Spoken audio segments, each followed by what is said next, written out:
Assalamualaikum warahmatullahi wabarakatuh. Saya Milinda Agustiana dari kelas C NIM 33. Di sini saya akan menjawab beberapa pertanyaan seputar ekonomi sumber daya alam. Pertanyaan yang pertama, apakah Indonesia memiliki cadangan sumber daya alam yang banyak? Ya atau tidak? Menurut pendapat saya, Indonesia memang mempunyai cadangan sumber daya alam yang lumayan banyak, tetapi menurut saya pribadi, hal itu belum bisa dikategorikan sebagai cadangan sumber daya alam yang banyak. Dilansir dari kompas.com, Indonesia memiliki cadangan gas alam sebesar 2,8 triliun meter kubik. Kemudian dilansir dari kontan.co.id, Direktorat Jenderal Mineral Batubara itu menyatakan bahwa beberapa cadangan sumber daya alam yang berada di Indonesia, salah satunya yaitu total sumber daya alam boksil yaitu 3,3 miliar biji ton dengan cadangan SDM-nya yaitu 2,38 miliar biji ton. Dan sementara besi totalnya 12,07, sementara cadangannya 3,07. Kemudian emas total SDA-nya 11,4, sementara cadangannya 3,02. Begitu pula nikel totalnya yaitu SDA-nya 9,31 dan cadangannya 3,57. Dan perak totalnya 6,44, cadangannya 2,76. Sementara tambang dengan total 12,46, cadangannya cuma 2,76. Nah, dan menurut jurnal Organisasi dan Manajemen yang sempat menyatakan bahwa Kalimantan dan Sumatera terkategori memiliki cadangan batu bara yang cukup besar di Indonesia, hal ini masih dikatakan juga bahwa adanya eksploitasi terkait batu bara di sini itu juga besar, sehingga tidak dapat dimungkinkan bahwa adanya penggunaan yang terus-menerus. Cadangan SDA-nya pun perlu terus dicari sehingga bisa meminimalisir kekurangan SDA-nya.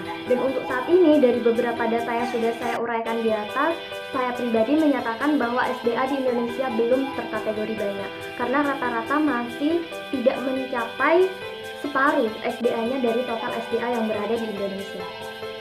Oke, selanjutnya pertanyaan yang kedua, bagaimana sih sikap kita terkait dengan adanya depresi dan kelangkaan sumber daya alam baik secara hayati maupun non-hayati di Indonesia? Menurut pendapat saya, di sini kita bahas terlebih dulu apa itu depresi, kemudian SDA non-hayati maupun SDA hayati.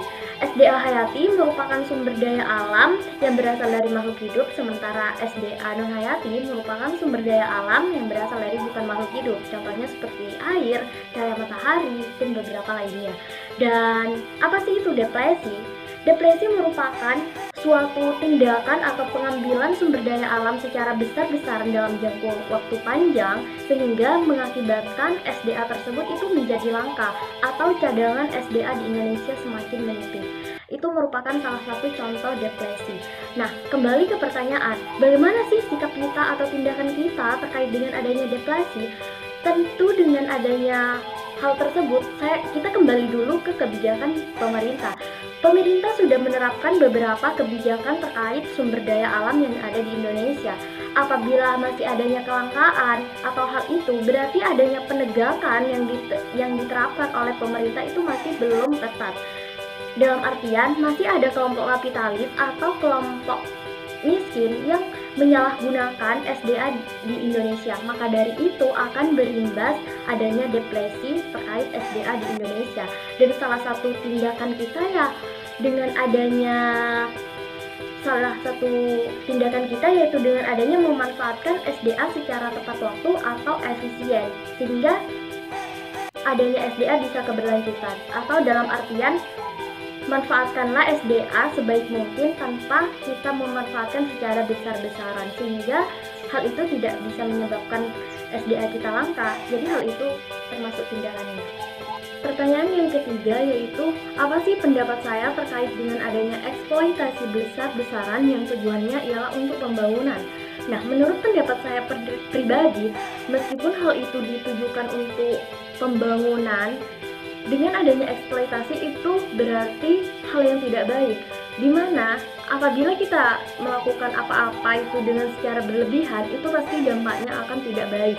Dimana ketika kita melakukan sebuah eksploitasi, itu tidak memikirkan dalam jangka waktu panjang. Meskipun hal itu ditujukan untuk pembangunan, namun untuk beberapa tahun yang ke depan, apa yang akan kita lakukan terkait dengan SDA yang ada di Indonesia? Sementara jangka panjang atau umur di Indonesia itu kan masih panjang, sehingga pemanfaatannya pun harus dilakukan secara bertahap atau adanya manajemen SDA yang baik. Dan apabila dari kita tetap melakukan eksploitasi, berarti antara kebijakan yang dikeluarkan dalam undang-undang itu berarti tidak berfungsi. Dan apabila memang dilakukan untuk tujuan pemanfaatan pembangunan, itu bisa kita mengambil dari sebagian SDA kita, kemudian kita olah sehingga kita memiliki nilai tambah. Hal itu merupakan salah satu wujud pembangunan atau wujud keberlangsungan dari pembangunan di Indonesia tanpa harus melakukan eksploitasi secara besar-besaran. Pertanyaan yang terakhir atau pertanyaan yang keempat, apa sih yang saya ketahui terkait konservasi berdasarkan jurnal yang sebelumnya sudah saya review? Berdasarkan jurnal Unifikasi volume 4 nomor 1 tahun 2017 dengan judul Pengaruh Kebijakan Pemerintah Daerah dalam Konservasi Sumber Daya Air Terhadap Kesadaran Lingkungan Masyarakat Kabupaten Kuningan. Nah, dari salah satu jurnal yang saya review di situ, saya menemukan arti apa sih itu yang dimaksud dengan konservasi. Konservasi dari segi sumber daya air dinyatakan bahwa perlindungan atau pengelolaan lingkungan hidup secara sistematis ataupun terpadu yang ditujukan agar tidak terjadi kerusakan lingkungan terutama dalam ketersediaan air di daerah tersebut atau di daerah Kuningan. Secara simpelnya, di sini kita bisa mengartikan bahwa konservasi itu adalah salah satu upaya pencegahan atau perlindungan terkait SDA agar bisa dimanfaatkan oleh masyarakat sekitar. Dan kebetulan di sini contohnya itu mengarah kepada SDA air. Dan salah satu bentuk implikasi kebijakan dari pemerintah pada jurnal yang saya review di sini berlandaskan kepada beberapa asas. Yang pertama, asas kelestarian, asas keseimbangan, asas kemanfaatan, asas keterpaduan, asas keadilan, asas kemandirian, dan yang terakhir asas transparansi. Dan dari beberapa asas tersebut, salah satunya yaitu pada asas transparansi menyatakan bahwa pengelolaan air dilakukan secara terbuka dan secara tanggung jawab. Dan hal itu merupakan salah satu bentuk konservasi dari diri masyarakat sekitar.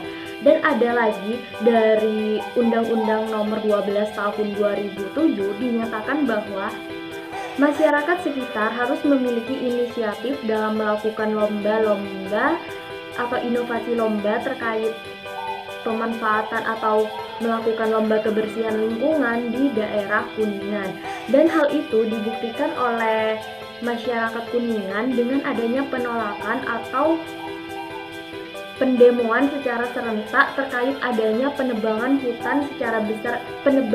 pohon secara besar-besaran di daerah Pasar Cilineus. Dan itu salah satu bentuk pengorbanan yang dilakukan oleh masyarakat sekitar terkait adanya konservasi air. Mungkin hanya itu beberapa jawaban dari saya. Mohon maaf apabila ada beberapa kesalahan atau menyimpang. Sekian dari saya. Wassalamualaikum warahmatullahi wabarakatuh.